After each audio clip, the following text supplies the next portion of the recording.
real quick, your boy Marcellus got some huge news. NGW now has a streaming app. It's called NGW Unlimited. And you will get to see every show that we've had so far, complete NGW events. You got all the way from the beginning when we first started our first ever show.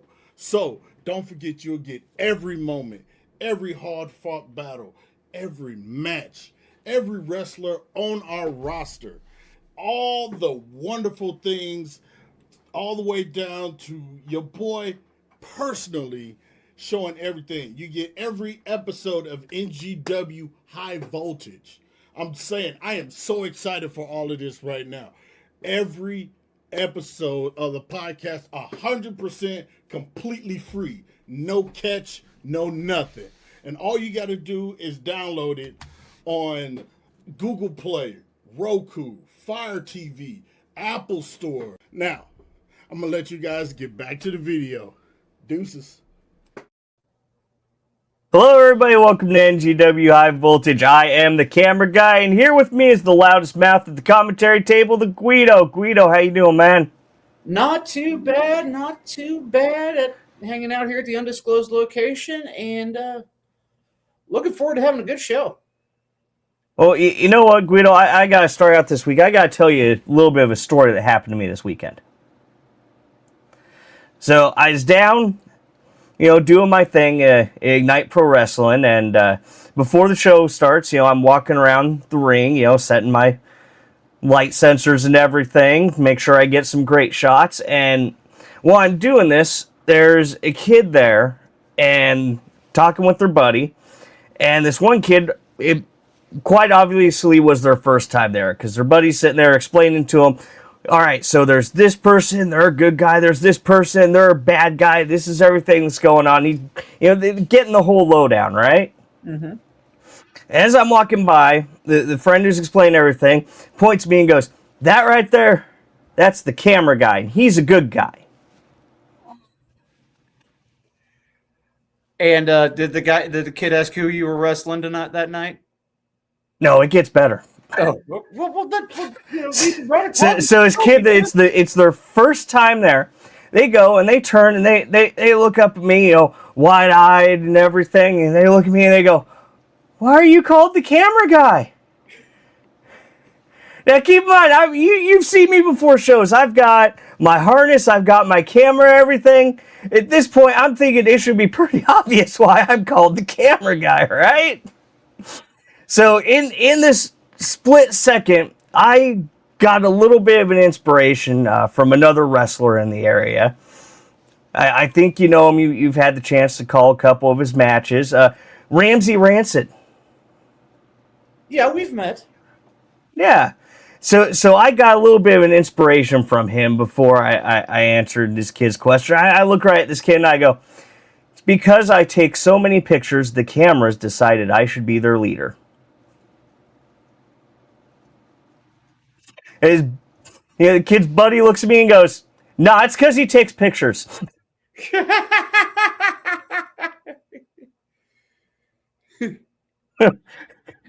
got JSO We got JSO here in the chat saying because you take terrible photos. Dude. Ouch. We're catching strays here. Ouch, man. And of course, we have infamous Dart RJS saying the camera guy is famous. No, not quite. Well, if he's not, he dang well should be. Let's put. If you're not, you dang well should be. We'll just. Yeah, we got Shaka saying a wholesome, funny moment. I thought it was funny. That is. I mean, that's and that's the thing. I mean, that's what I love about wrestling. Friends sharing it with friends. Parents sharing it with their kids. It's what. Yeah, bringing your friends to it. I mean, that's what it's all about. It's all about is sharing this thing that we all love to do, and love to be a part of. I mean, I tell people, bring your friends, bring your enemies, bring the dog. Yeah. Maybe not the dog, depending on where you're going. Well, I mean, I've seen people bring some dogs to some shows. I mean, usually it's service dogs, but What was it? One time last year, someone brought a dog to the show, and the dog somehow got loose and got to the commentary table, and I'm spending about at least 2 matches with the sweetest pity, with her head on my knee, or her head on my knees, just looking up. I'm petting that dog. I'm sorry, I'm petting that dog. I mean, most people know me as a crap person, but dogs are wonderful. Oh, we got Scott Cross in the comments saying, "Evening, guys." My former co-host, and he's got something in the works with this Crossfire with Scott Cross thing. I don't know what that's about yet. I figured something would happen. Once things got better in his life, because doing stuff like this, that's an itch you just can't scratch. Yeah. All right. So we got Dr. Dallas asking, "Hey, Guido, what am I a doctor of?" Oh, I'll let you know. Oh, and of course, we got Donde joining us. Of excellence. Yeah. But the Notebook. If you ever saw the notebook of stuff that I've had to memorize over the years in wrestling, it's bigger than you. What I've had to memorize. But we've got some great guests with us here tonight. I've never had the opportunity to photograph them in the ring, and I'm very happy I'm going to be able to have the opportunity next Saturday. We're going to be joined by The Rage tonight, and they're going to be facing Youth Gone Wild in their final match at Into That Good Night at the Jeff Grade School in Jeff, Illinois on Saturday, March 21st. What do you say we go ahead, bring them on, get this started, Guido? All right, let's kick this pig. All right, everybody, please welcome Mitch and Beau the Rage to the program. Let's put you guys in the position of honor. How are you guys doing this evening? Hey, doing what's up? good. Doing good. Just been hanging backstage in your green room here. It's lovely. Did you enjoy the sandwiches? Yeah. Enjoy the snacks we have laid out? Yeah, they're wonderful. I appreciate you. There are green M&Ms here, and I told you I didn't want those in the bowl. Sorry, you people were late sending the writer. Our apologies. Yeah. See, we already have Jeremy Burrow in the comments saying, "Bring the rage." And everybody, make sure if you're in the comments, if you have any questions for our guests tonight, make sure you put them down in the comments. We'll try our best to get them answered for you, and we'll be selecting one of our live viewers tonight to win a prize in the Shock Therapy game. That prize will be a signed poster at the show. We got Marcellus Knight asking, they get snacks? Yeah, they got snacks. It was in the writer, Marcellus. That's right. It's the only way we'd come on if we got the M&Ms. I don't know what he's mad about. I brought tacos when he was on. Tacos. That's Donde's treat. Tacos? Yeah, where's the tacos at? That was his writer. It wasn't yours. What's his is mine. We're we team. didn't know we could request good food. I can't even request be in the same place every week, so Like I said at the start of the program here, I haven't had the pleasure of seeing you gentlemen wrestle in person this weekend, or next weekend's going to be my first time seeing you guys and being able to photograph you guys in the ring.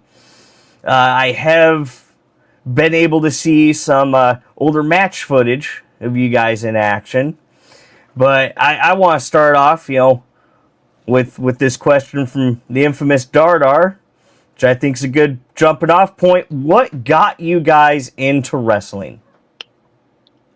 Take it, Mitch. No, but honestly, man, I was just a fan from when I was a little kid. And I got a chance to meet Randy Savage when I lived in Cocoa Beach, Florida. And one thing led to another, and I ended up moving back to Chicago, and he hooked me up with Windy City Wrestling. Oh, I know That's really the gist of it. So for me. maybe I have seen you before. Did you ever wrestle in Quincy? Yeah.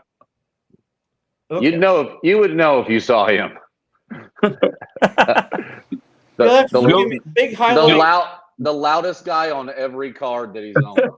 You'll have to forgive me. The biggest thing for that, or what I talk about with that, is that I got to see Christopher Daniels with hair. Christopher Daniels is a very good friend of mine. You probably did see me. Okay. I was young back then. I was younger and probably about 100 pounds ago. Actually, I was probably heavier then than I am now, but I also had hair. So, I'm trying to remember when that was. I want to say Had to be early 90s. Yeah, it was early 90s. I'm trying to remember. It's like 91 or 92. Yeah, I wasn't even pulling my horn then. I would have been Damn, we were 20 years old. Yeah, it had 91 or 92 because I didn't have my license. I had to go. My dad took me. Wow. Christopher Daniels was fun to watch, even back then. Oh, yeah, he was incredible. He helped train me. Really? Yeah. And he was good even up to like a few years ago when he was on AEW. He was still amazing. Yeah, he was still phenomenal. Oh, yeah. I think honestly he's one of those guys that found the fountain of youth and he's not telling anyone else where it is. Probably. Something. Now I remember having a it was like a Hulk Hogan. There was a WWF coloring book and it had like Hulk Hogan and Sergeant Slaughter and the Warrior and all that stuff. And I remember like wanting to go watch that. And so like my mom helped me, find it or whatever. And I remember getting into that for a minute. And then whenever I got a little bit older, that's whenever like the Monday Night Wars happened and Nitro was really big. I was a big TNT where I lived. TNT was like, I watched, that channel for whatever reason all the time. Shawshank Redemption on repeat and all that jazz. But I was a big WCW fan, which also kind of, I was doing the thing where I was flipping back and forth between the channels, but and that's how I met Savage and like, school wise, but that was one of our big like, bonding things is that we were like the two kids in the class that never stopped liking wrestling. After like the buzz kind of died down, like into the 2000s, like we still were like, hey, did you watch Raw? I just always was just intrigued by it and loved it. And then when I was like 26, 27, I ran into Mitch after a wrestling show, and he's like, wanting me to come to Chicago and train. And, I said, hey, man, you a worker? Yeah. And he said, yeah, I'm a worker. I just got out of work. I said, no. I'm talking about, are you a worker? He goes, I told you I just got out of work. I said, never mind, you're not a worker. Yeah, we almost got in a fight the first time we met. I was pretty beefed up at the time, and I was working for the power company, and I went to this wrestling show in Albany after work on a Friday, and we were both standing at the bar together. He just kind of looking at me, this big dude, and I knew it was the the painted up guy from the show. He's just looking over at me. I'm like, what the fuck's he looking at me for? And I'm like, and he's like, hey buddy, you a worker? And I was like, yeah. Like, yeah, I just got out of work. Nah, you ain't no worker. I'm like, I literally just got off work before I came here. He's like, nah, I mean, you wrestler. I'm like, oh no. But I couldn't figure out what the heck he was talking about. Then I said, why not? Yeah. Why not? I don't know. How do you do that? And then he hooked me up with the guy locally that trained me, John Bach. Started working with me initially, and then I eventually made my way up to Chicago and started working with Mitch and a bunch of other guys like Jeff Rowe and Jared Priest and Marche Rocket. A bunch of those guys ran a bunch of classes, and I even got invited to Kevin Quinn's class. We never could land that plane, but I got invited several times. I just ran those shows with those guys up there and learned all I could learn. So that's how I got into it. We got a couple questions that kind of go together here. One from Scott Cross asking, how did the Rage form? And Dardar asking is, how did you guys come up with your team name? I'm a transplant. The Rage came from the Furies. That's what I was thinking. I used to be makeup and the baseball jerseys. I was thinking the baseball Furies from the Warriors. Bingo. There it is. That's what I used to look like. That's awesome. Now, this is what Bo's going to look like Saturday. Let me get that glare off of that.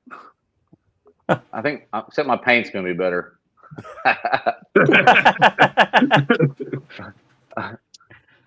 The one action figure that I have, they used this picture where I just did this random paint job one night and colored my whole beard red, and that's the action figure I ended up getting. And that's the action figure you got.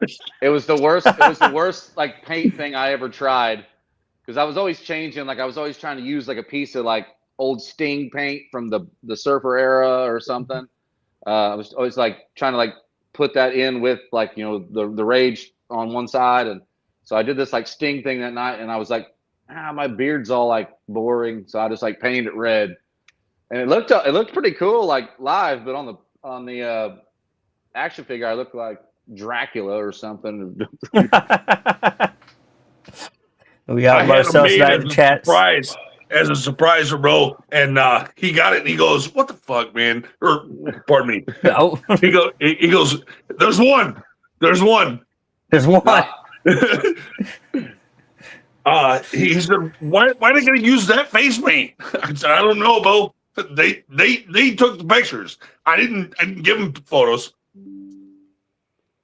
My daughter doesn't know it's me. Like I've got some too. They gave me some as a gift, and I mean, up until a few months ago, I had really long, you know, shoulder length hair or whatever, and now like she thought the one of Mitch was me. She's like, "This is you, Dad." I'm like, no, that's Uncle Gary. So I took a little cowboy hat and I put on mine so she knows it's me. We got Marcellus Knight in the chat saying, I've had the pleasure of seeing them in action in person, but never had the pleasure of wrestling them. Who is that? Marcellus Knight. That sounds. What's up, familiar. Marcellus? You'll meet him next Saturday. Yeah, he'll be there on Saturday. See, we got Claire Castle asking, what's your favorite food spot up in the Windy City? Oh, God, there's so many up here. You can't ask that question because it depends on what you want. You want Italian? You want Greek? You want Italian? Or it all depends on what you want for the night. There are good spots everywhere you go. Can I narrow this down? Because you know we talked about pizza our last episode. Now we know the. You gonna start the pizza fight, Guido? This is gonna be good. I swear. We know the deep dishes for the tourists. Where's the good tavern style spot? I'm not getting paid for this, so I'm not name dropping here. But think about it. I go to Nancy's Pizza. That's my go-to joint for a good tavern pizza. Okay, excellent. Well, although you guys are making me hungry because I'm on this diet that Bo put me on, and I can't eat. All I'm eating is ground turkey and chicken until the show, at least. So you're making me hungry. So stop talking about pizza. Well, you better bring some pizza for after the show because there ain't pizza in Fairfield that's worth eating. Not to you, anyway. Not to me. I think it's funny, like when I used to be up there, because I'm a Southern boy. You know, I grew up in Southern Illinois. We're closer to Kentucky than we are Chicago, and then so I'm in Nashville now, and they're like, "Oh, Illinois, huh? Chicago?" I'm like, "No, no, like I'm closer to you than I am there." We all everything in Illinois is Chicago. Yeah, haven't we all gotten that? Yeah, but I remember. Yeah. I remember whenever I was going up to wrestle all the time, every bar we went to had better pizza than anywhere in my hometown. And that's a shit pizza here. Yeah. But then, Mitch and everybody would always be like, "Oh, I'll get a sausage." I'm like, "Man, who orders sausage pizza?" No, I do. I hate sausage pizza. I want pepperoni mushroom. No, you can't put pepperoni in a pizza unless you get sausage with it. You're wrong, but one of Before- the things You gotta one come of up. the things You got, boys. You gotta come up here for a couple weeks. I'll teach you how to eat. I'd rather slam my baby maker in a door. I hate the North. I hate the Bo, North. You almost swore. That would have been 2. Dude, see how I got around it there? I know. You got to put that drink down. I'll get worse at it, but I'm gonna get more entertaining. I promise you. All right. What I missed We got a the most question is, from Josh Summers in the chat here asking, what's your greatest accomplishment inside or outside the ring? inside or outside. Inside or outside? That's easy for me. I've got a beautiful 6-year-old daughter. That's my greatest accomplishment than anything I've ever done. And I don't have one. I mean, honestly, man, I guess it would have to be just accomplishment. Jesus Christ. You're putting me on the spot. I don't know. How about I whenever? don't have many accomplishments. How about whenever Road Warrior Hawk broke your neck? Is that Wait, what? I mean, there's been a lot of fun things happen in the sport that I've learned to appreciate over the years. I may have hated it when it happened, kind of like getting my neck broke. I may have hated it when it happened, but those things are reminders of what I've done, where I've been, and that's been cool. Mitch, I've been told that you've wrestled all over the place. 7 states, you said, right? 7 states. There for a while, when I was tagging with other individuals like Timmy Blaze, we were going every week. We were going Thursday through Sunday, and that was every week for 60 weeks a year. That shit gets old. That's when you're going to Missouri and Milwaukee and Chicago, and you're all over the place. Indiana. It was crazy times. But we had a lot of fun. It was a lot of fun doing those things. I'm glad it's over, but I'm also glad I did it.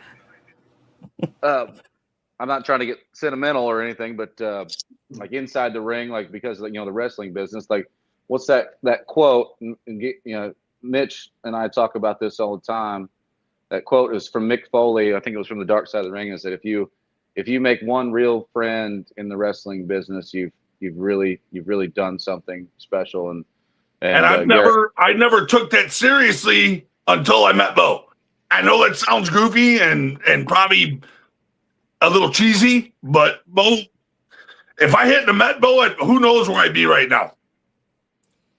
I sure wouldn't have got over my health issue. Well, and we've been out of the wrestling business for. I haven't been in the ring in 2+ years, and before that, it was another 2 years. I had 2 shoulder surgeries, and I thought it was pretty much over. And Mitch probably, It's how been about 4 years. About 4 years. So about the same time. And the only show that I did is I did a show for y'all at Jeff Grade School. It was a benefit show that we did 2 years ago, and I just kind of came out just to do it, and it was, fun as hell. But yeah, like so we still have stayed friends. Like the wrestling business we transcended that as far as our friendship. We talk all the time, and we even still see each other. And before, like most of your friends you make in the business is guys you're on the road with or guys you see in the locker room and the wrestling people. You hang out at shows, but other than that, you're not hanging out. But wrestling's pretty much over for he and I, and we still are friends, and we'll still continue to be friends. So that's every time we get together, it's like old hat.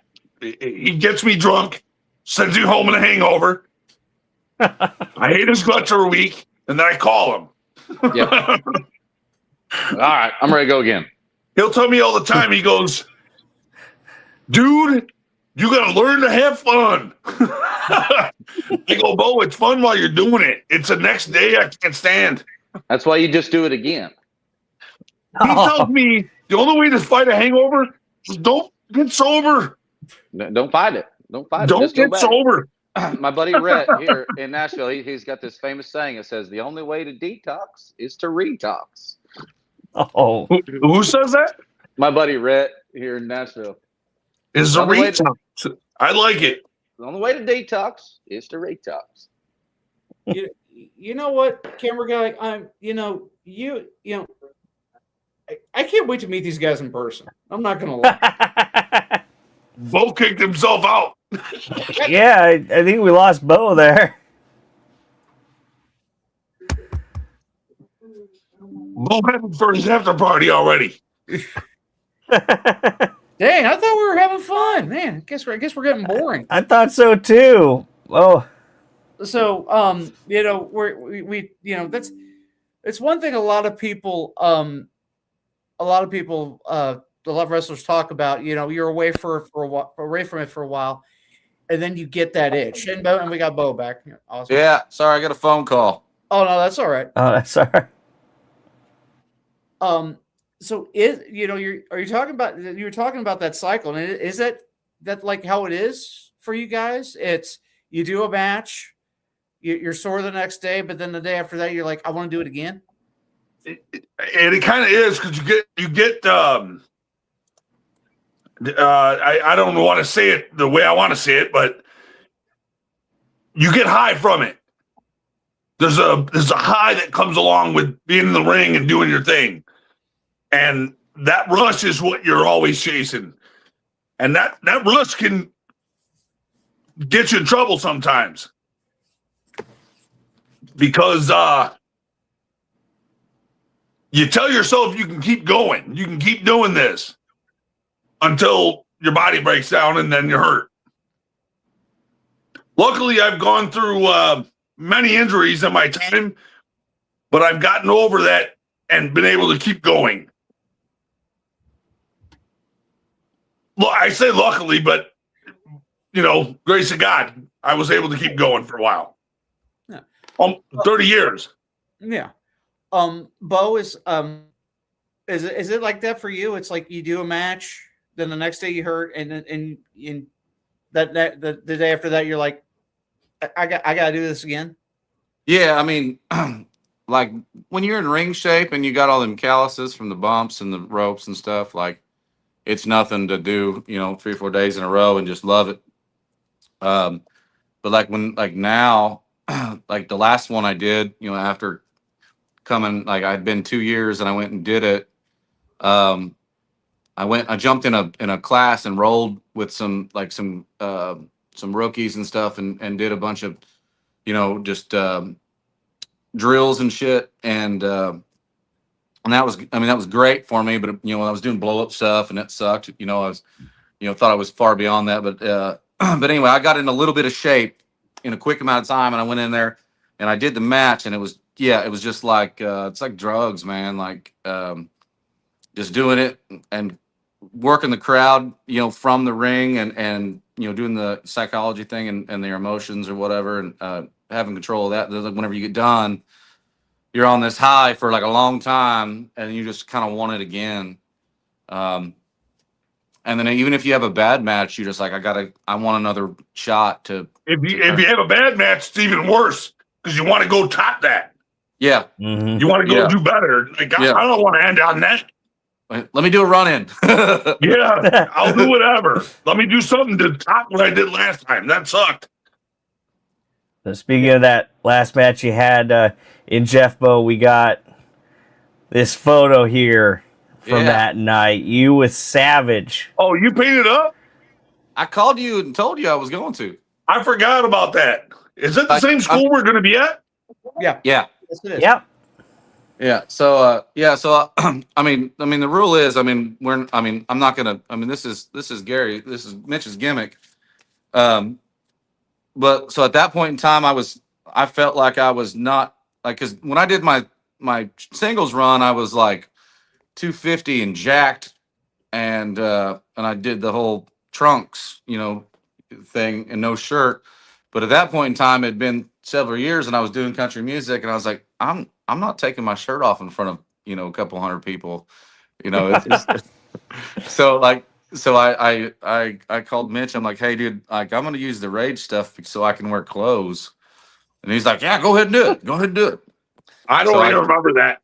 Yeah, because I was like, I was nervous about it because I wasn't gonna go out there as Tubby Talbert and wrestle in front of my hometown with a beer gut. I So remember. I remember once upon a time, I was booking a show up in Chicago, and I didn't know what Bo was doing yet.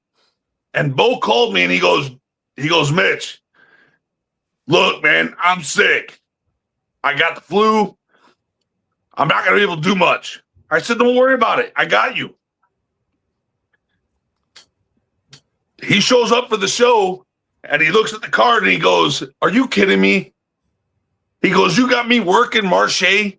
yeah, I've been lobbying for this match for a long time. Like, you're not ready for Marche. You're not ready for Marche, because Marche was on TV. He was on TNA at the time.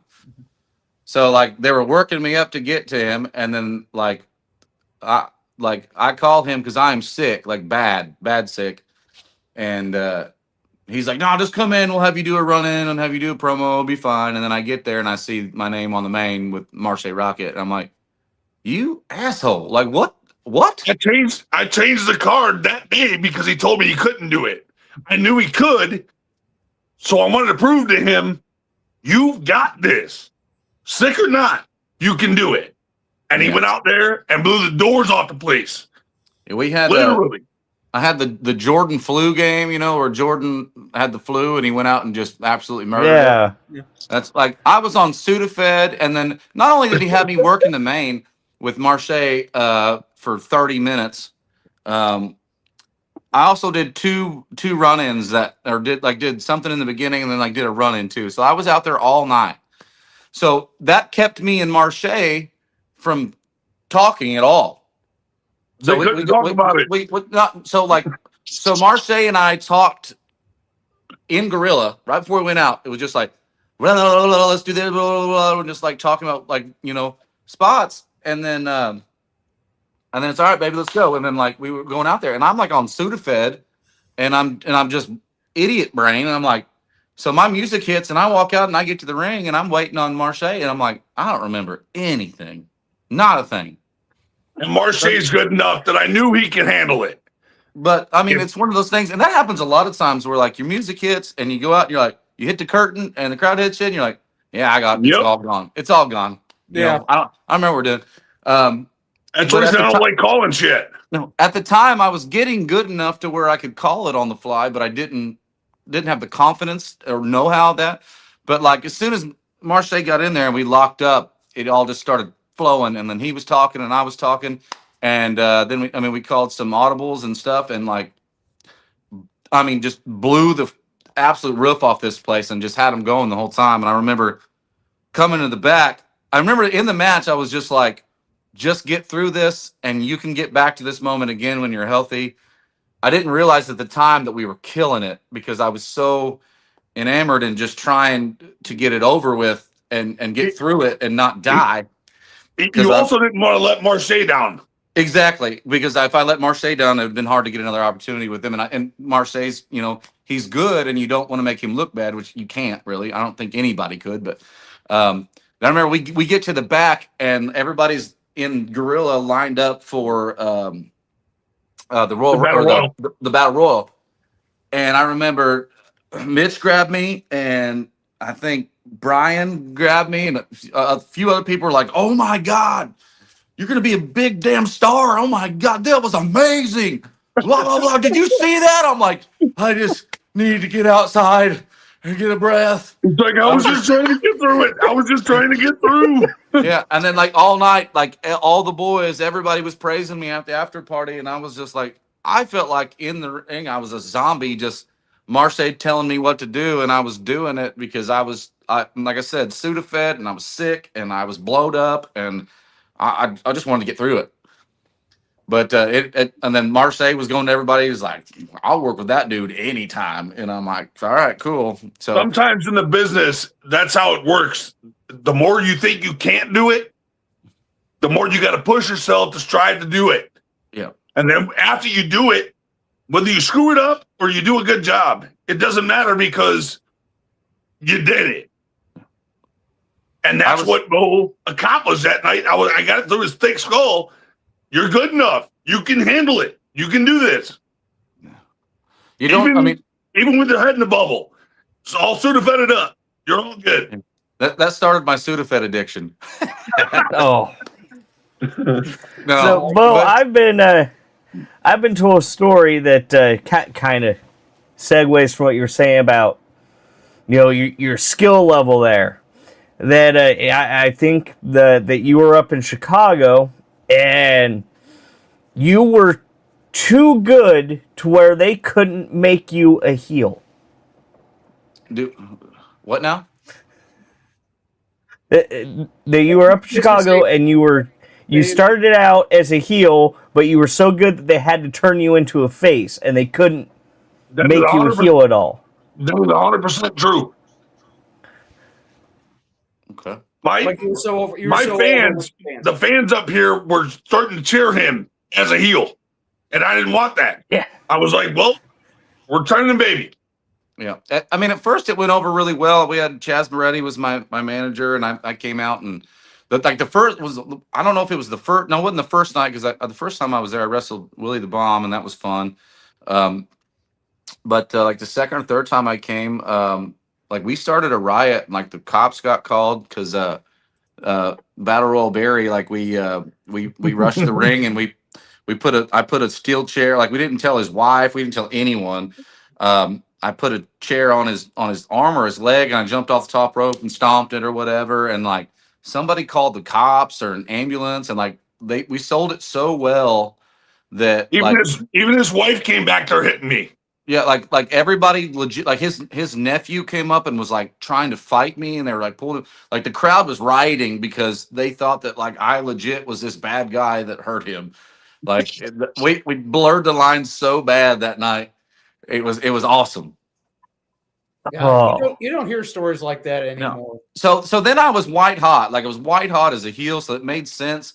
And it was good, and it was great. We ran it for a while, but like it was just the same kind of thing, like the Stone Cold Steve Austin thing, where it was just like they got into the character and the aura so much that they just wanted to see that redneck. They wanted to see that redneck who drove his truck up here from down south with somebody's butt, and he did. Man, but I mean, I looked good then. I had big old muscles, and I looked the part, man. I looked like somebody you'd have seen in the 90s. Like, so it was just natural for them to like, God, I want to cheer for this guy. So then I was getting that anti-hero thing going on for a while. So then eventually they had to turn me baby and turn me against Chaz, which was super easy. And then Chaz gets new bad guys, and then they feed me his bad guys, and then it was all about feeding Beau the new guys. Yeah. So Beau could get over and become the champion, which is what we did. Then I was GPW Hulk Hogan Austin guy, you know. And also, Beau, you said that you were a transplant into the Rage. Mm-hmm. Yeah. Yeah, because, I mean, so there was a few times where it called for us to tag, and I always wanted for that because you know, like he was my best friend, and I always loved I loved his gimmick, and like, so the thing that sucked about wrestling for me is that I wanted to be a character so bad because I've been me my whole life. But I mean, turns out me is entertaining enough and you know, good enough to be its own character. But for me, that's a little boring, even though, you know, you get to turn it up a little harder and be a character or whatever. But I was still Beau Tatum, and I was still had to be just me. I was me if I was a wrestler. So when I got to do the Rage thing and put on the jersey and put on the paint, like I actually got to do like the wrestling thing that I'd always like watched as a kid, where you got to be this character and act a Over little the top. different. Yeah. I remember the first time Beau told me his shoot name, his real name. And I said, "Your name is Beau Tatum?" He said, "Yeah." I said, that's a wrestling name." He goes, No. I want to be something else. I go, "Beau, if I had a name like that, that is your name. I'm sorry. We're going with that." And I was like, "Your name's not Mitch Blake?"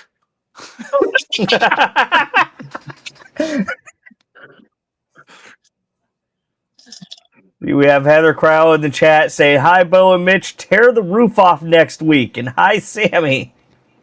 Heather Oh, Crowell. it's Heather. Cheeks up in it. Cheeks up in it. Cheeks, you better come down here next weekend. Yeah, so next weekend is going to be your guys' final match. That's it. That's it. You guys are going up against Youth Gone Wild, but you know what? Before we talk about that for a little bit, we have a little bit of one of my favorite things to actually do here on the show. Mm-hmm. And that is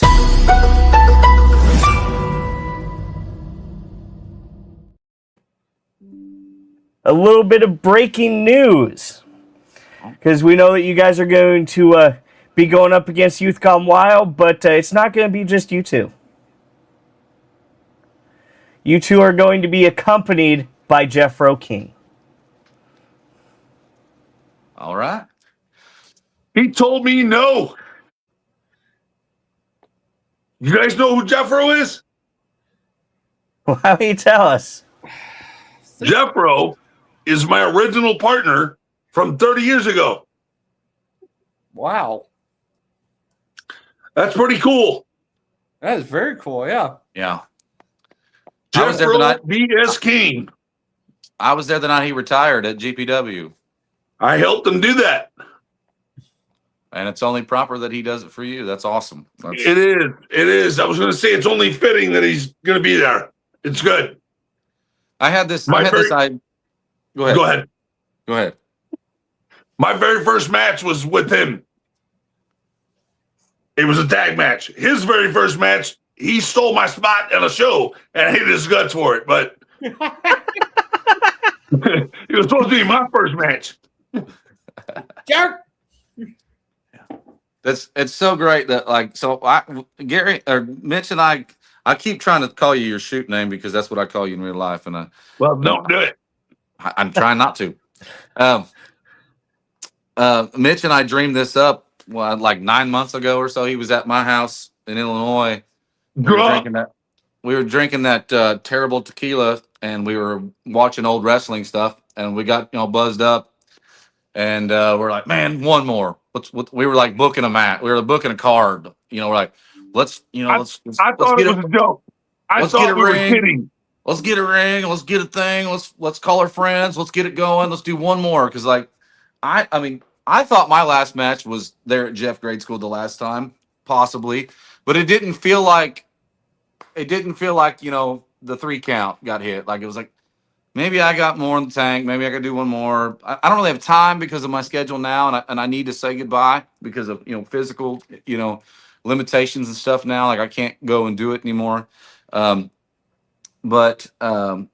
we started dreaming up this thing, and he had just had his stroke. We started dreaming up this thing, and he's like, I need 6 months to get in shape. And I was like, yeah, me too. And then we're just like dreaming it up and like, who are we going to work and blah, blah, blah, blah, blah, and all this stuff. And I thought we were kidding. I thought this was the drunk talk.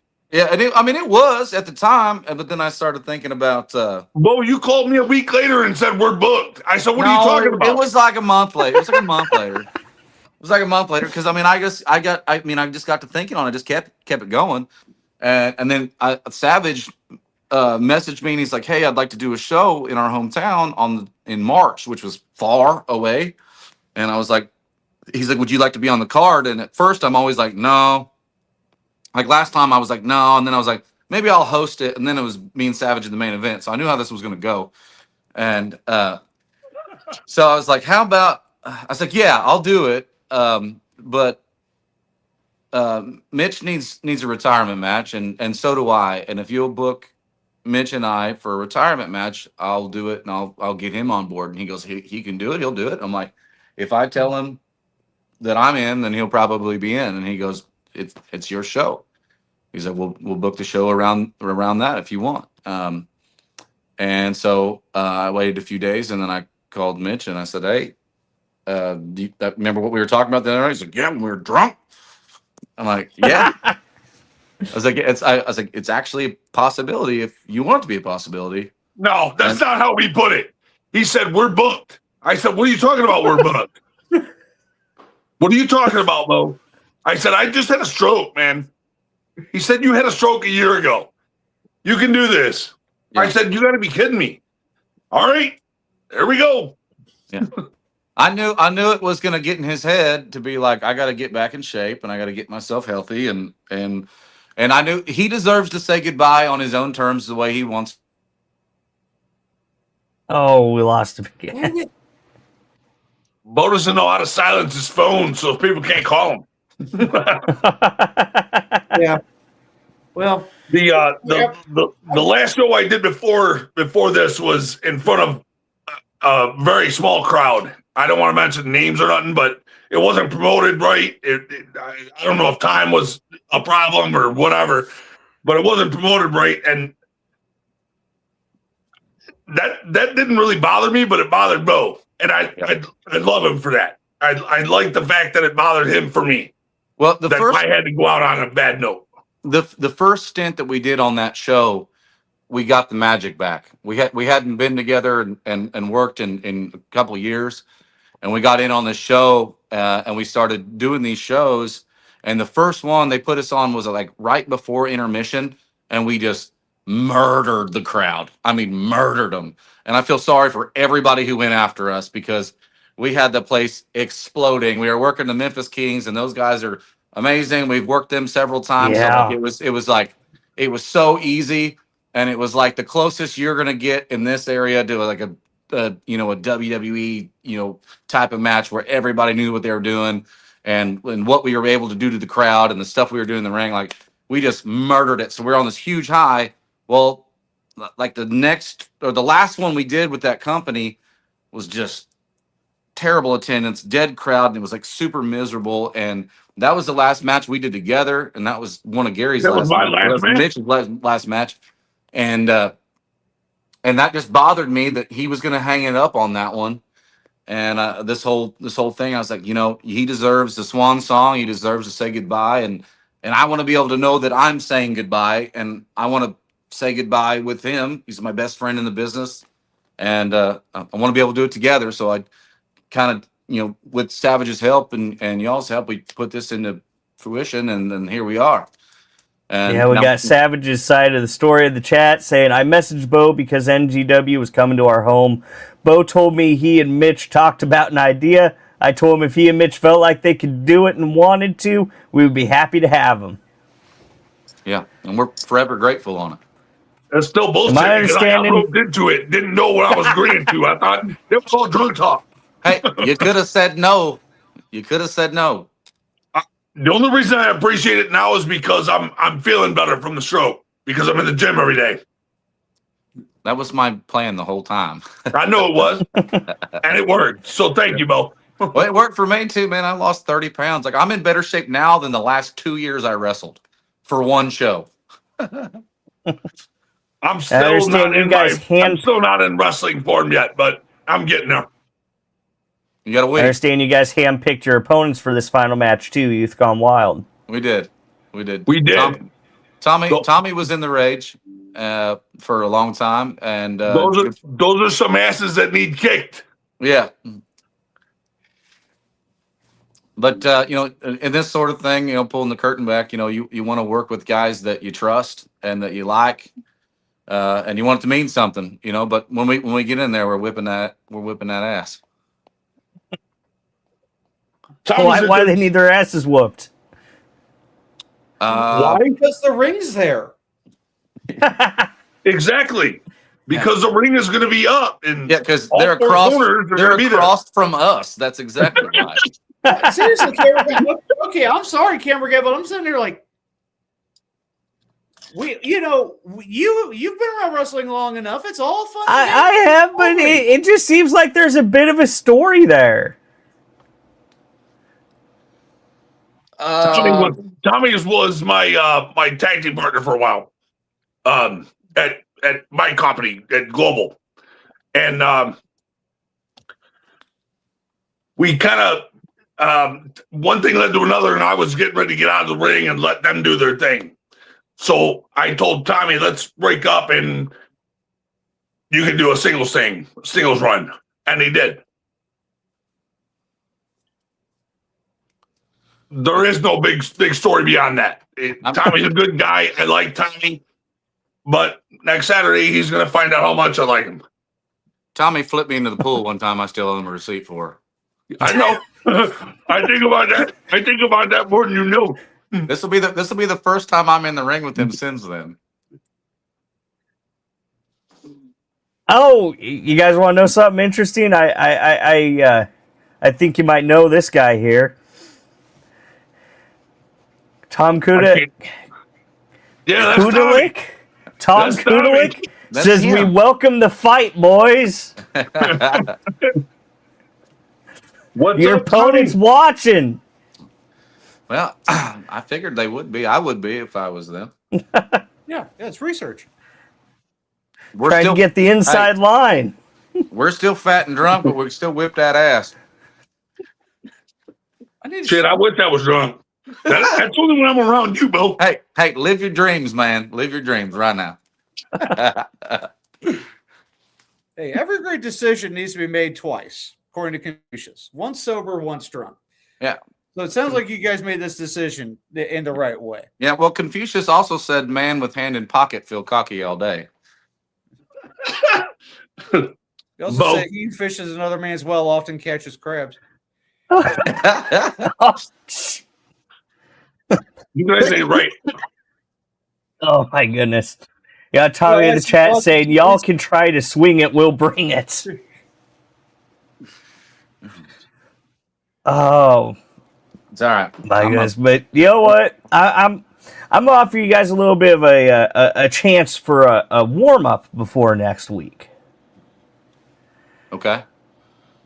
Because we got a little segment on the show that we like to call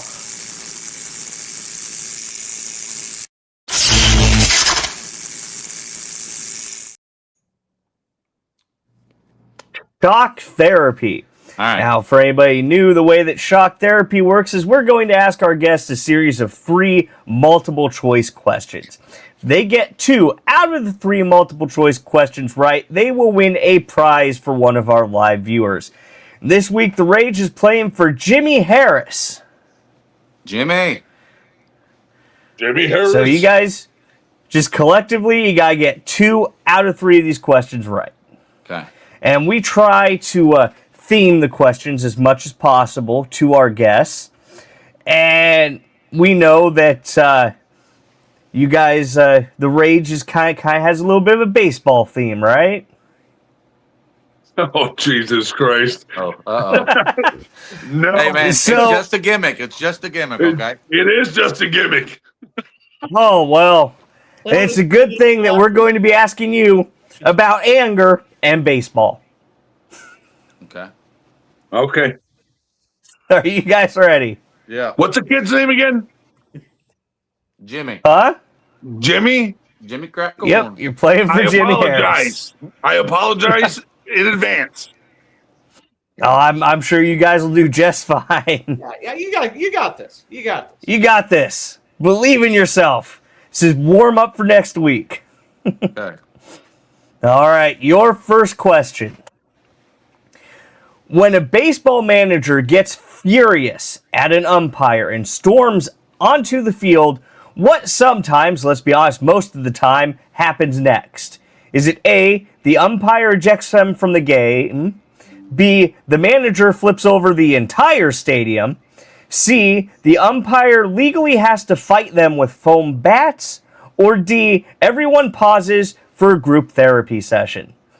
Oh, I see how this is going to go. I like every answer better than the actual answer. Yeah, me too. I like the whole foam bat thing. Yeah, I love that. but we're trying I to wish get this. We're trying to If win for this baseball kid. was like that, I'd watch it more. But also if a think manager baseball- could flip over the entire stadium, I want to see that show. I love it. But the answer's A. A final answer. Okay. Regis. Guys, go with A. Umpire ejects him from the game, and you are correct. I actually don't think I've seen a single time where somebody angrily runs onto the field and the umpire doesn't eject them. I think most of the time when I see that happen, the manager wanted out of the game. He had to take a dump or something, and he tried to get kicked out. That's a good strategy. He's like, dude, I'm just out here calling you a son of a bitch because I got to poop really bad right now. Come on now. Come on. Throw me out. Throw me out. Kicking dirt on his shoes. Just pull Lamar. Say you're Just injured. send it. Just send it. Throw your arm. Throw your arm. All right, so you guys got one down, two to go, but you just have to get one more right to win that signed poster for Jimmy. Question 2. When a baseball player charges the mound after getting hit by a pitch, what usually happens? Is it A, both teams rush the field and a big fight breaks out? B, the pitcher apologizes and everyone hugs it out? C, the batter immediately becomes the new pitcher because Highlander rules apply? Or D, the umpire activates the stadium sprinkler system? Okay, C is my favorite answer, but it's not. It's There not can be the one only I one. I literally want the rest of the answer to be the answer, though, Bo. No, every time. If I believe it hard enough, can they change? No, but A final answer. You go with A, final answer. Both teams rush the field and a big fight breaks out. Are And all of the answers A? you guys are correct. Well, I can't tell you right now if all the answers are A. What do we get if we get this next one right? Well, you got Jimmy two right, gets to go to the ship. so you did win that side post for Jimmy. But if you get all three right, you get the bragging rights of going 3 for 3. All right. Do I get a poster too? No, we only have a limited number of posters. Son of a mother. You get to sign the posters, though. I gotta eat these stale M&Ms and I get no poster. Mitch, I'll get you a poster. You can have one of these. I'll sign it for you even. Bo, I don't want a poster of you, Bo. All right, but you guys want to see if you can go 3 for 3? Let's go. Send it. You were young and needed the money. All right, the third question. During one famous baseball meltdown, what did manager Lou Piniella actually do while arguing with an umpire? Was it A, he climbed the foul pole to protest the strike zone? B, ate the lineup card out of pure rage? C, kicked dirt all over home plate and threw his hat? Or D, he tried to steal second base himself? These are all good. I have no idea, but Jesus Christ. I think I've heard of this one. I'm gonna say he took second base. Bo? C seems like what normally happens. You're talking about the home plate deal? But it doesn't seem like enough. Like it needs to be like something. I mean, but I know most managers could not climb a foul pole. I think it's B or D. Ate the lineup card out of. I'll go with you, Gary. We'll just go D. Are you sure you want to go D? That means it's wrong. I can't read it. What was C again? C was kicked C. dirt all over home plate and threw his hat. And D is? D is tried to steal second base himself. Oh, I'll say C. C. We'll go C. You guys are going C, and You are correct. So you guys scored 3 out of 3, although I think B would have been absolutely hysterical eating the lineup card out of I pure thought rage. I heard about What a about him manager climbing doing the foul pole? But see, the thing is, I thought I heard about a player or a manager stealing a Neighbors? base and walking off with the base. Neighbors? That's what I thought you were talking about. that. Yeah, because I was about to say I'm Well- also pretty sure I've heard about somebody a manager. Yeah, we're eating going to talk lineup about it. in a minute. All A right. manager but eating the lineup. My manager was just in here and he's like, "Hey, did you name drop your album yet?" And I'm like, "Oh yeah." We're Well, you talking about know, wrestling right now. that's a good segue to it, isn't it? His manager knows what he's doing. Yeah, So, He- so Bo, he was leaving, going to the party, and he's like, "Hey, did you talk about your album yet?" I'm like, "No, but we're getting there." Well, kind of like the present. So Bo, you've become quite an accomplished country artist, and we understand that you have an EP dropping at midnight tonight. Is that correct? Yes, sir. It's called "Call Home," and there's 4 songs dropping. The first one, "Everything to Gain," I put out as a single in January or February. I can't remember. About a month ago. We dropped it as a single. And that was my second single. So and then we're gonna. It's really unorthodox to do what we're doing. Normally, guys now in the industry, they'll drop a single, or they'll promote it for a couple months, and they'll drop a single. Then they'll promote another one for a couple months. They'll drop a single. But we've just been hitting it so hard over the last year that I had these 5 songs, and I started to do it that way. And I'm just like, I'm ready to just drop these so I can go in the studio and do more. Like we write every week. My band's rehearsing these songs. We're playing them out. So it's like, let's drop these so we can start throwing these other ones out there. So it's unorthodox from what, the norm that everybody's doing. But I've never really cared about that. So I'm dropping 4 tonight, which is unheard of really right now. And then we're going back in the studio in May and cutting 5 more. And then we're going to drop those this summer. But yeah, it's called "Call Home," and it'll be on all streaming platforms at midnight: Spotify, Apple Music, Amazon, whatever stuff they use in Norway and Sweden and wherever else in the world. It'll be on all that stuff. YouTube, you can find it on there. My kid is completely just blown away. Like last night, she was like, "Alexa, play Everything to Gain by Beau Tatum," and then playing Everything to Gain by Beau Tatum, and she's just like, Oh,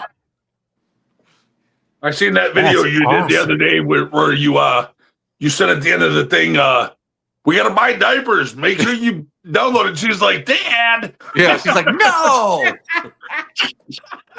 because she's 6, and 3 years removed from diapers, and she's like, "No." But I tease her hard, and she teases me. But She's a my fart biggest fan. snapper. She's She's a little She- fart snapper. So I have to be on the road a lot now, and I spend a lot of time. Like, I'm in Tennessee more than I'm in Illinois. So I see her about 3 days a week, sometimes less, depending on where I'm at on the road. And I thought maybe there was a chance that she would be maybe resentful of me being gone, or something along those lines. But the other day, her mom sent me a picture, and it was her school, the Jasper Polecats, and it was a very important polecat. It's like the VIP thing for her class that week. So she's like, my name is Ellie Joe. My favorite color is blue. My favorite food is turkey sandwiches, and blah, blah, blah, blah, and all this stuff. And then it got down to the point where it was like, something special about me is I'm a good singer, because she always sings with me. And then the person I most admire is my daddy. And I was just like, oh my God. Oh, That meant so much to me, because like Now I gotta go home. my life and all the things that I do takes me away from her, even though in the grand scheme of things, everything I'm doing is for her, and I want her to be proud of me, and I want to, open doors and pave paths that she doesn't have to. I thought that maybe there would be something in there where she was, mad about me being gone all the time. But when I got home, I was like, "Did your mommy prompt you on that at all?" And she's like, "No." And I was like, "Why do you admire me?" She's like, "Because you're a singer and you follow your dreams." And I'm like, oh, She's wise beyond her years, I guess. Oh my God! I mean, Yeah. that just killed Oh. me. I'm like, and that's the message I'm trying to show her, and that's what I tell everybody. Everybody's like, you did wrestling, and now you're doing country. And I toured in a rock band before I ever did wrestling, but I was just, I want to show people and like the young people that like, not like we come from a small town where they're just like, you got to go work at a factory, or you got to go work at the prison, or you got to go here. Right, Blah, blah, blah. but you don't have to get pigeonholed into one thing. Yes, what I want people to see by what I've done is that if you want it, just go get it. Just go try it. Go if you can't do it from here, go where it's happening and do it. If you want something, if you dream it, go get it. Go get it. Go try it. Don't be like I wasn't good enough, or I didn't have enough opportunity, or I didn't have a good enough. There was not a good enough place for it. Blah blah blah. Go find it. So chase whatever dream you have. Chase it. Chase it. And I mean, the worst that can happen is that you chase it and nothing happens. But like for me, I won't be able to sleep at night or sit on my deathbed and be happy if I didn't try anything that I wanted to try.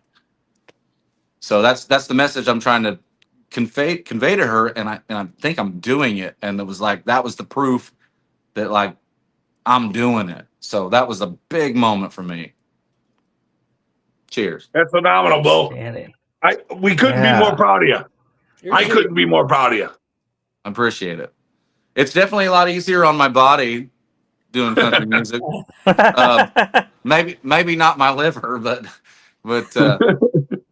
Hey, the inspiration's got to come from somewhere. yeah, it's a hell of a lot easier to sing 3 or 4 nights in a row than it is to get beat up by guys that work out in a ring. Taking them bumps. Yeah, but I mean, I still like. I'll never not love it. Like I'll never not love wrestling, and I have a hard time like there's the wrestling lingo and the talk. I was thinking about this today. Like it's stayed with me this long, and it's been a hard time to like get it out of my vocabulary.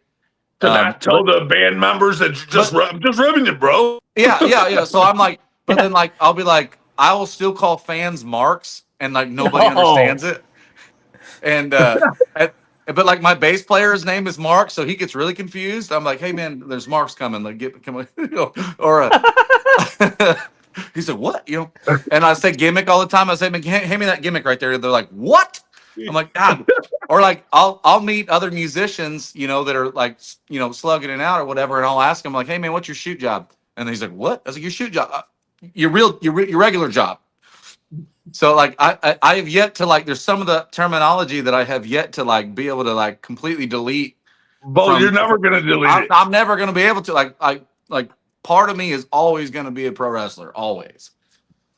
When you drop those words with non-wrestlers and they give you that look like, what are you talking about? Are you having a stroke? The worst part's whenever you get in an actual fight and you start throwing shoot punches, or you start throwing work punches and you're in a shoot fight. That happened to a friend of mine. He was bouncing his Larry Turbo, and he threw a work punch, and the guy had a gun and shot him. Oh God! And I go, no. He goes, Andrew, I threw the best work punch of my life. I go, you can't throw a work punch in the ring. How the hell do you manage that? He goes, I threw one, the best work punch I ever threw. He goes, and then I felt this pain in my hip, and I was like, I think he shot me. And he did. The guy shot him. It was a shoot shot too. Yeah, that was a shoot. He'll hate my guts for telling that story, but I think it's one of the funniest stories in the business. You guys are going out on a heck of a stacked show, I tell you what. Man, I'm super excited. I'm so grateful and honored that they gave us the main. And kind of, it should be fun. I didn't think I was going to be excited about it, but the closer we get to it, the more excited I'm getting for it. Yeah, we've got a stacked card from top to bottom because for example, the NGW Tag Team Championships are going to be on the line. We got Sid and Jerry teaming with the Boy and His Monster. That's Savage and Shrapnel, and going up against PYT. Yeah, whichever two members to get drawn out of the hat. They do like And the we free, got, they do the Freebird rule thing, don't they? Yeah. Yeah, we call it the PYT rule around here. Yeah, that's cool. That's cool. We got newcomer Carter Riley taking on Logan Ridge for the Lightning Division Championship. We've got our women's division. Jennifer Justice taking on the NGW Women's Champion Lexi Green. We've got Marcellus Knight going up against Billy Ray. Think you know Billy Ray there, Beau? I know both those guys. And then our heavyweight championship is on the line. It's going to be Playboy Double H taking on JSO and Ricky Cruz. Ricky Cruz. I won my first heavyweight championship from Ricky Cruz. Really? That was the first heavyweight championship I won. I won it. I beat Ricky. Absolutely love And that guy. You were That there. guy is so cool. Mitch, you were there. Yeah, I don't remember. Yeah. Of course you don't. Ricky makes it up to Chicago, I think, about once a month right now. Yeah. I don't keep in touch with him, but I love that guy. I think he's like a true professional. He handles his business. Yeah. Yeah. Man, he was amazing in the ring. And I was super green. I mean, I was greener than goose shit at the time. I was very young.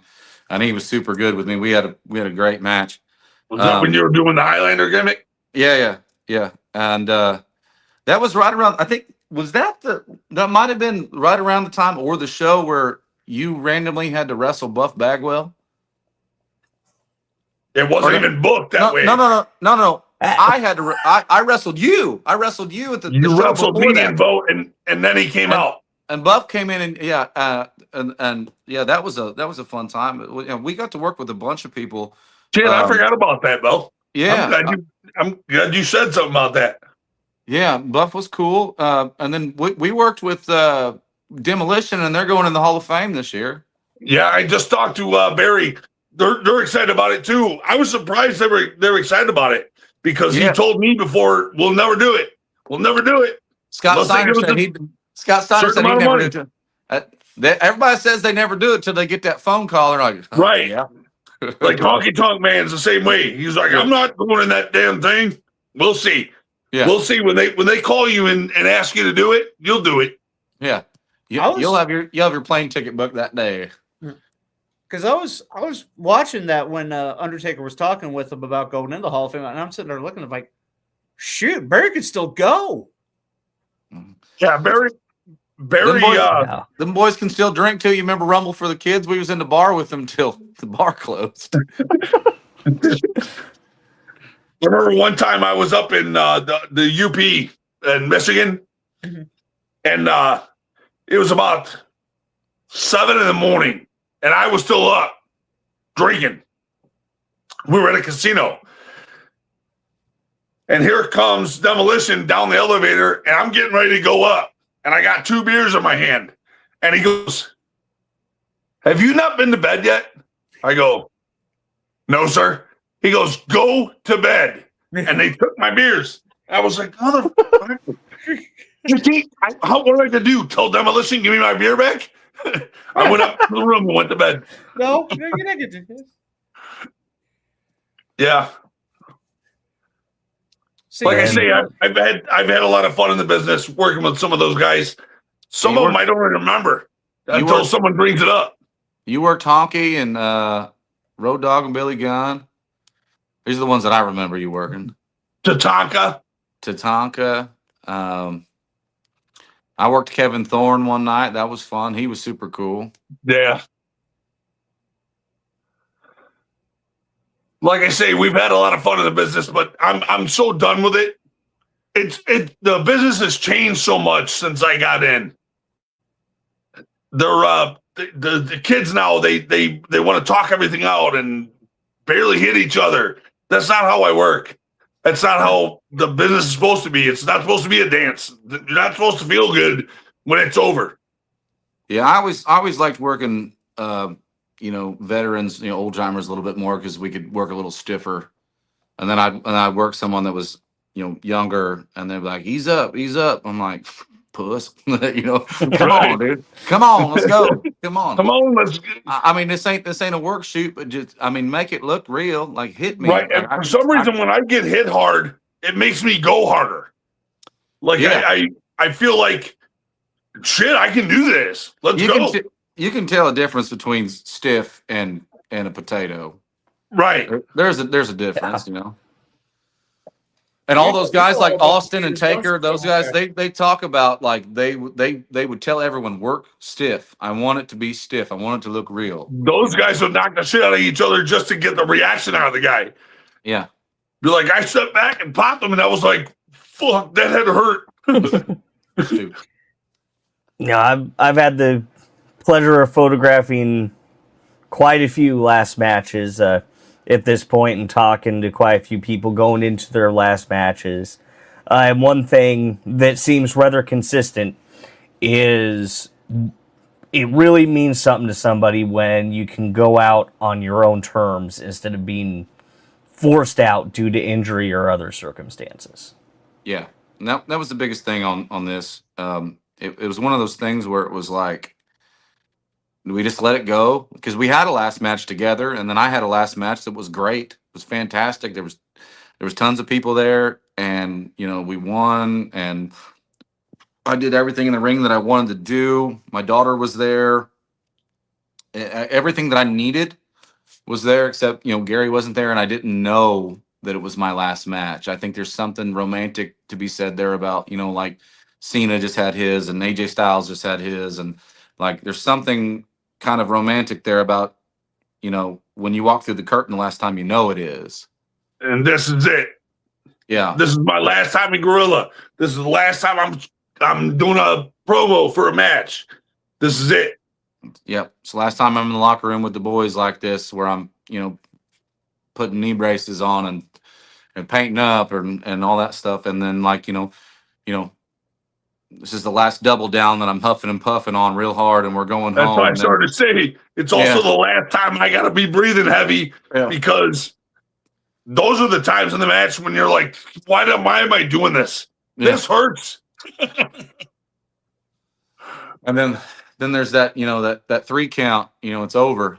So like, I wonder what it's going to be like, because for me, it's always been like, I could go back, but like, we've committed to this, and I know that we gotta be done.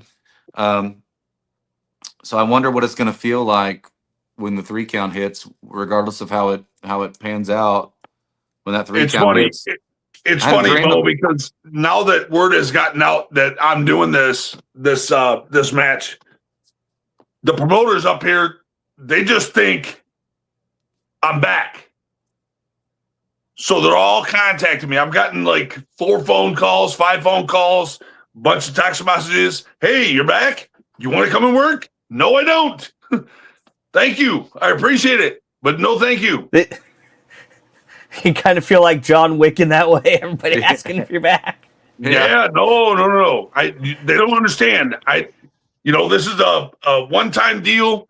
It's a one-off. I say it's more for him, and he's saying it's more for me. And that's the best way for us to go into this, is doing it for each other, which is the good thing. I agree. I'm excited to be there for it, to be able to capture it for you guys to see it. Make sure we get some of those photos. Oh yeah, you'll be able to get. I mean, they will be up. If I keep my track record right, they'll be up at about 5 a.m. on my website. No, you don't understand. I want one edited, says our name on it, and sent to me. Oh, see now you said a bad word there. What kind of photographer are you? The kind of photographer that doesn't need to edit his photos. Oh. No. Why, it already says my name on the bottom of it? No, it won't say your name on the bottom of it. But the picture is so good you don't need to edit it. You're kind of sounding like a heel here. I know that kid said you were a baby, but I kind of feel like you're sounding like a heel. That's kind of cocky. But I'm not lying. I do not edit my photos at all. I'm not talking about that. I want it sent to me personally. Otherwise, it means nothing to me. If you just post it on the internet, anybody can get that one. I want one sent to us that we couldn't have captured on our own. Like, we didn't mean to take it. It's just there. Mitch, hey, we can get the file and print it out at Walmart. It's fine. Well, I tell you what, because we had a little bit of a comment. Let me pull this comment up here a little bit a while back. Marcellus Knight saying, "Give the man a poster." So I tell you guys what. I will let you guys. You'll have to let me know which one it is, but I will let you guys pick out whichever of the photos of the match is your favorite, and I will get it printed out as a poster and get it sent to you guys. All right. He'll even sign it. He's saying that now. He's saying that now on the pod, but it ain't gonna happen. I'll hold. Oh no, I'll keep my word. I got people who are gonna keep. This is what he's looking for. Mitch has got a poster in his house of him and Honky in the locker room talking their match out, just casually talking, and it's an amazing picture. I think that's what he's. Neither one of us knew it was going to be taken. Actually, yeah. I sent that picture to Honky, and he goes, "Why do you have to get a picture of my big ass gut hanging out there?" I said, yeah, at least send him one with pants. Okay, camera. He was in a suit. He was in the suit.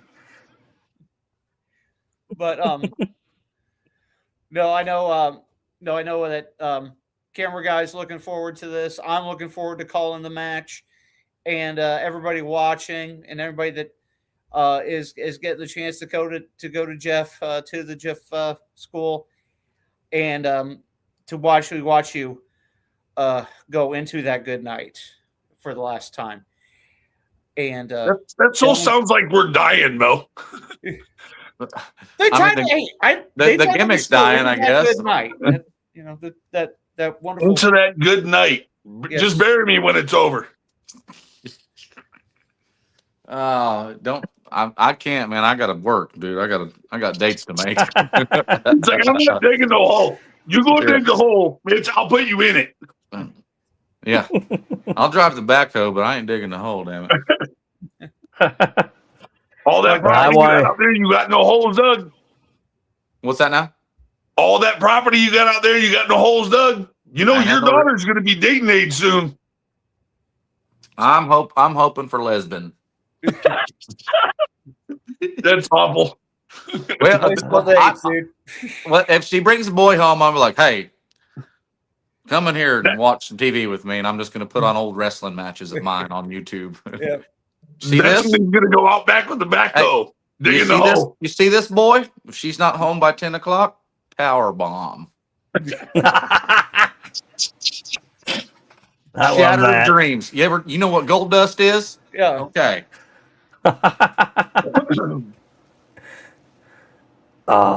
But I want to thank you guys for being on here with us tonight. It's been an absolute blast.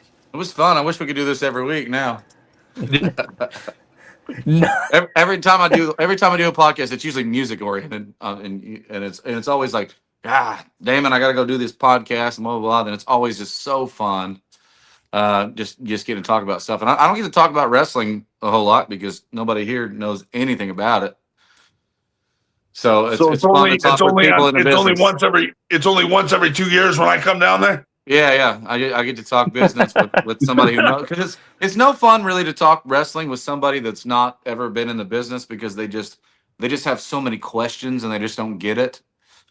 And you got to end up like informing and teaching so much. But like we'll watch, Mitch and I will watch old like 90s. It was like Bulldog versus Shawn Michaels, and we were like calling the match like we were commentators. And we're like, oh, he called that one on the fly, or blah blah blah. He just we're like, talking the lingo. It's you don't get to do that with anybody that's not a worker or in the business. So this stuff is really fun because it's a part of my life that I don't get to scratch very often or bring out. So this was fantastic, and I appreciate you guys. Yeah, so do I. I appreciate it. Well, we thank you guys for coming on. I mean, it's an honor and privilege to meet you guys. Again, I wish it wasn't right before your last match. Yeah. That's the best time. That's always the best time because I'm always on my best behavior for the last match. Well, emotions are high now, and it wouldn't have meant nothing several years ago where it would have just been another podcast about another match. Like there's not very many times in your career that you have like a special match of this magnitude. That's not some sort of work, and this is not a work. This is a complete shoot. Like this is it. This is it for both of us. So like, it's emotional and it means a lot to both of us, and then to be able to talk about it together and with y'all, like this is something you don't get. You don't get this from people. The next time you have a podcast, you're not going to get guys that are hanging it up in less than a week. Yeah. Well, I couldn't be more happy that my last match is going to be spent with some of my best friends. Meaning Beau and Tommy. I don't think we're quite here done with you on High Voltage and with you guys yet, though, because looks like I get to do my favorite thing again here one more time.